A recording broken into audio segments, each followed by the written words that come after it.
What do you, as a mom or dad, tell yourself during a tantrum? Let's talk about how to handle tantrums. What is really going on behind a tantrum? I know tantrums are hard, but attaching negative thoughts and feelings to it just makes handling it even worse. I can speak for myself. More often than not, I think this child is being difficult. Why are children so difficult? Those are the thoughts that I'm pretty sure have crossed your mind. But let's try to understand it first. Number one, what's behind a tantrum? Kids are born with big feelings and zero skills to deal with those feelings. It's all about shifting our mindset before and especially reminding ourselves during a tantrum that this is a little human just trying to figure out this big new world that he just came into, and they're trying to learn as they go.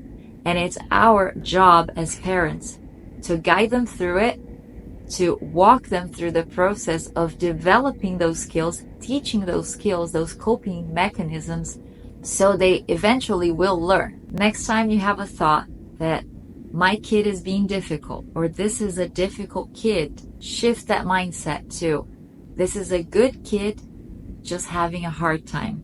Actually, I learned that from the lovely Dr. Becky. I'm sure that a lot of you guys have heard of her, and she has such huge wisdom when it comes to children and raising children and parenting.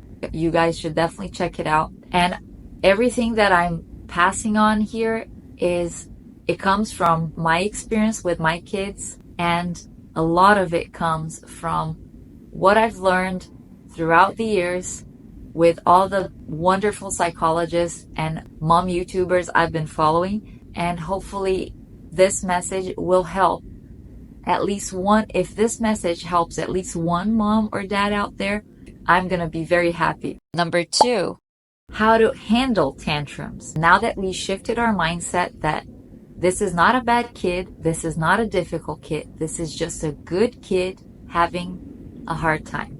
How to handle tantrum in practical terms. Step one, speak as little as possible during a tantrum. Step two, offer comfort and space at the same time if that's what your kid needs. Step three, wait it out. I know it sounds very simplistic, and that is probably one of the hardest things a parent can do. Just sit back and watch your kid wail and scream and throw themselves on the floor. But waiting it out is actually more effective than talking over a screaming kid.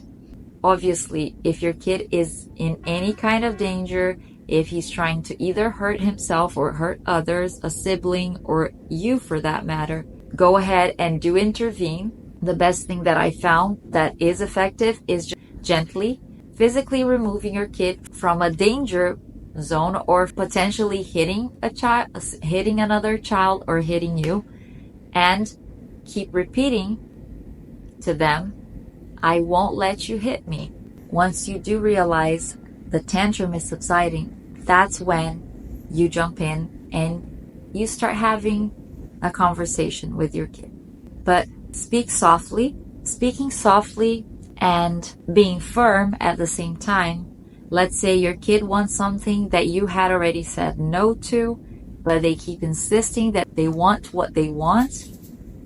You want to be gentle but firm. You want to continuously repeat why you're saying no and wait it out.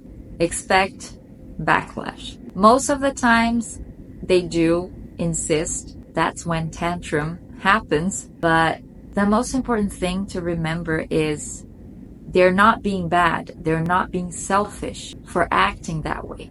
They're just trying to figure out how to control that emotion.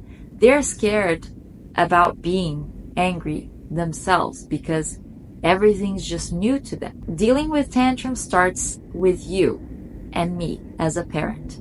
It starts with calming down your nervous system first in order to be able to have the skills and capacity to calm down their emotional state.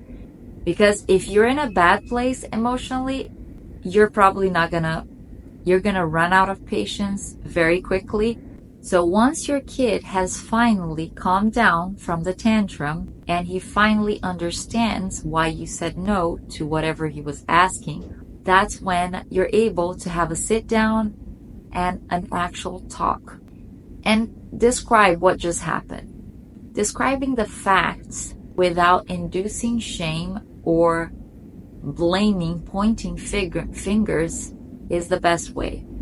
I actually have a video coming up, and I'll link on the description below about what not to say to your kid during a tantrum, and also what not to say to your kid at all, and what to say instead, what kind of language we're supposed to be using with our kids, and what are the most hurtful words that would potentially harm their self-esteem and their self-confidence. Bonus tip.